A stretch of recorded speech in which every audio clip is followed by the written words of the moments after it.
الحمد لله والصلاة والسلام على رسول الله وعلى آله وصحبه ومن والاه. أعوذ بالله من الشيطان الرجيم. بسم الله الرحمن الرحيم. الذين كفروا وصدوا عن سبيل الله أضل أعمالهم والذين آمنوا وعملوا الصالحات وآمنوا بما نزل على محمد وهو الحق من ربهم كفر عنهم سيئاتهم وأصلح بالهم.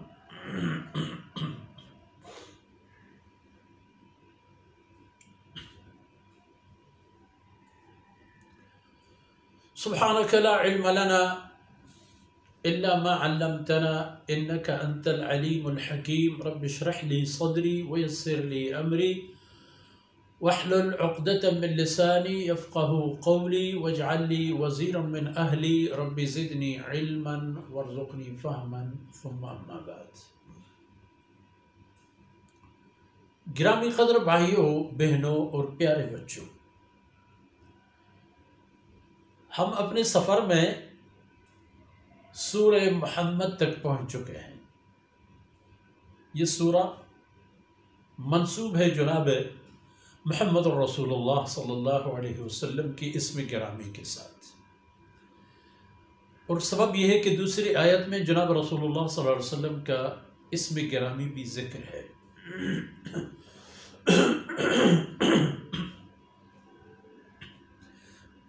مدنی صورت ہے اور اپنے موضوع سے متعلق اس کی امتیازی شان یہ ہے کہ اس سورت کو سورہ قتال بھی کہتے ہیں، لڑائی کی سورہ، مارداڑ کی سورہ۔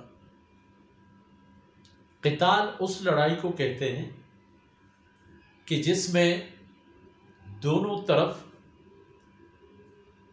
ایسے لڑتے ہیں کہ بس ہر ایک دوسرے کو مٹانے اور قتل کرنے کی کوشش کرتا ہے۔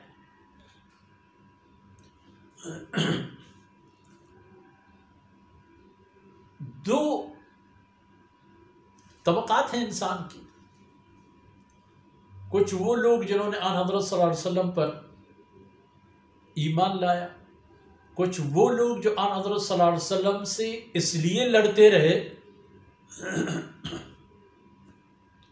کہ آن حضرت صلی اللہ علیہ وسلم اللہ کی وحدانیت اور اپنے رسالت سے متعلق ان لوگوں کو دعوت دے رہے تھے، بلا رہے تھے۔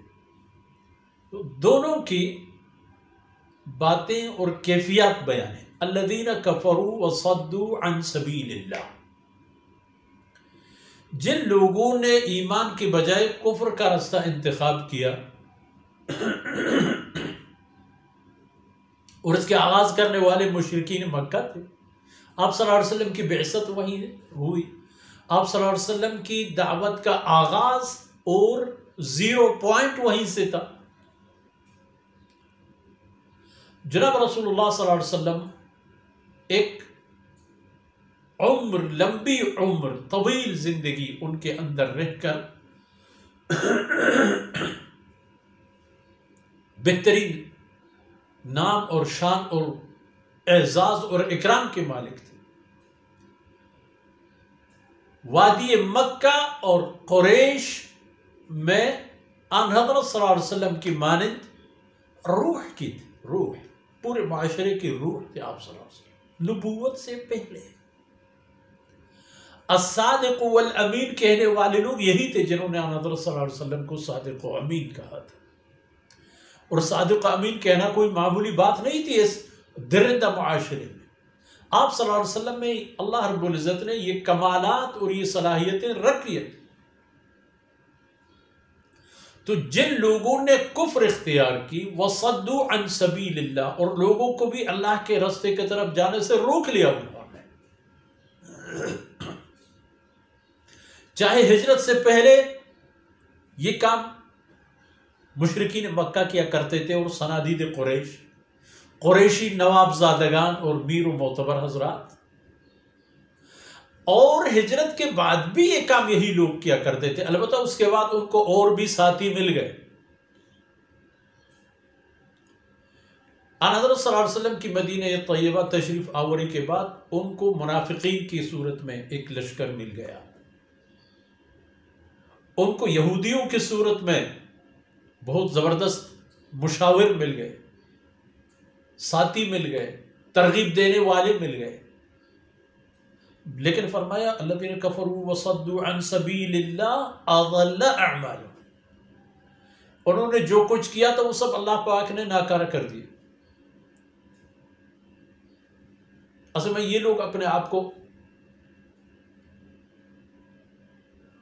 بہترین اخلاق کے بانی اور مروج سمجھتے تھے، ہم میزبان ہیں، ہم مہمان نواز ہیں، ہم سخی ہیں، ہم کام آنے والے لوگ ہیں، یہ بہترین صفات ہیں ویسے فی الواقع، لیکن ایمان کے ساتھ، کیونکہ ایمان کے ساتھ ان کے معاوضے اور اجر ملتے ہیں، ایمان نہ ہونے کی صورت میں ان کی کوئی اخروی حیثیت نہیں ہے۔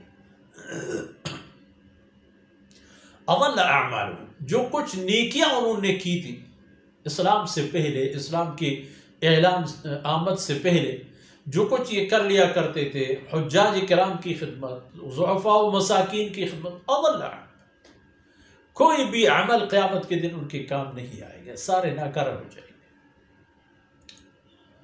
اور ان کے مقابلے میں والذین آمنوا وعملوا الصالحات، جنہوں نے ایمان لایا اور ایمان کے ساتھ اعمال صالحہ انجام دی، یعنی قرآن و سنت پر چلے، وآمنوا بما نزل علی محمد، اور انہوں نے محمد صلی اللہ علیہ وسلم پر نازل شدہ شریعت پر، قرآن کی آیتوں پر یقین کیا، ایمان لائے۔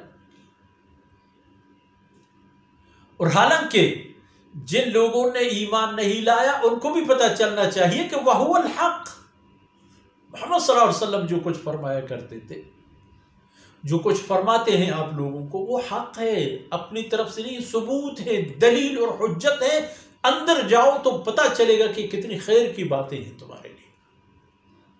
انہوں نے یہ ایمان قبول کیا۔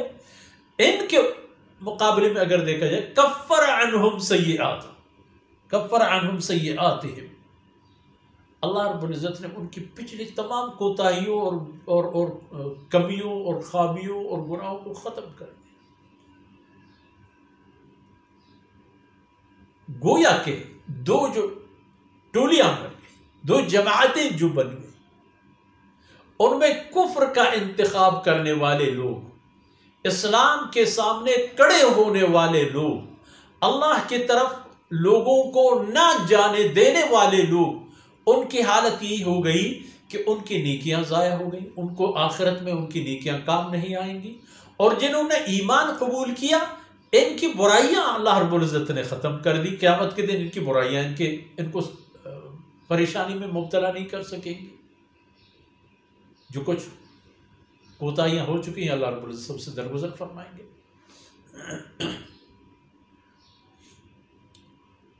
کفر عنہم سیئات، اہل ایمان کی برائیوں کو اللہ رب العزت ختم کر ڈالتے ہیں، زائل فرما دیتے ہیں، اور وَأَصْلَحَ بَالَهُمْ، اور ان کی وضع حال ٹھیک فرما دیتے ہیں، ان کی ایمان اصلاح ہوتا ہے، ان کی اعمال اصلاح ہوتے ہیں، ان کی کردار اصلاح ہوتے ہیں، اور آئندہ وہ ایسے لوگ بنیں گے کہ چراغ بن کر اندھیرے میں لوگوں کی رہنمائی کر لیا کریں گے۔ تو پتہ چلنی چاہیے کہ ایمان کی صورت میں، ایمان اور اعمال کی صورت میں کوتاہیاں اور گناہوں کو اللہ رب العزت ازالہ فرما دیتے ہیں، معاف فرما دیتے ہیں، اور کفر کی حالت میں اللہ رب العزت اس کافر کی نیکیاں برباد کر دیتے ہیں۔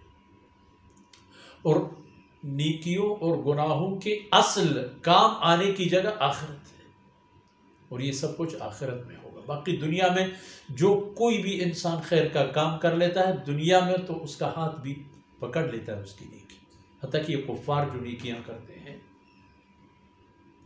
مال خرچ کرتے ہیں، ان کو اللہ رب العزت دنیا میں ان کا عوض دے دیتا ہے۔ اللہ ظالم نہیں ہے، چونکہ ان کا مرکز اور بنیاد بھی یہی ہے، ان کو یہاں اللہ رب العزت نواز دے، لیکن آج جو آخرت میں کام آئے، جنت نصیب کرانے کا سبب بنے، جہنم سے نجاتی کے اسباب پیدا کرے، وہ ان کے لیے نہیں ہے۔ ان کے لیے ایمان کے ساتھ اعمال صالحہ شرط ہیں۔ اور ان باتوں کے ساتھ ہی آج کی نشست اختتام پذیر ہوتی ہے۔ اللہ رب العزت کوتاہیوں سے درگزر فرمائے، اور جو کچھ عرض کیا گیا میرے اور آپ کی نیکیوں میں حساب ہو جائیں۔ وصلی اللہ علی نبینا محمد وعلی آلہ وصحبہ۔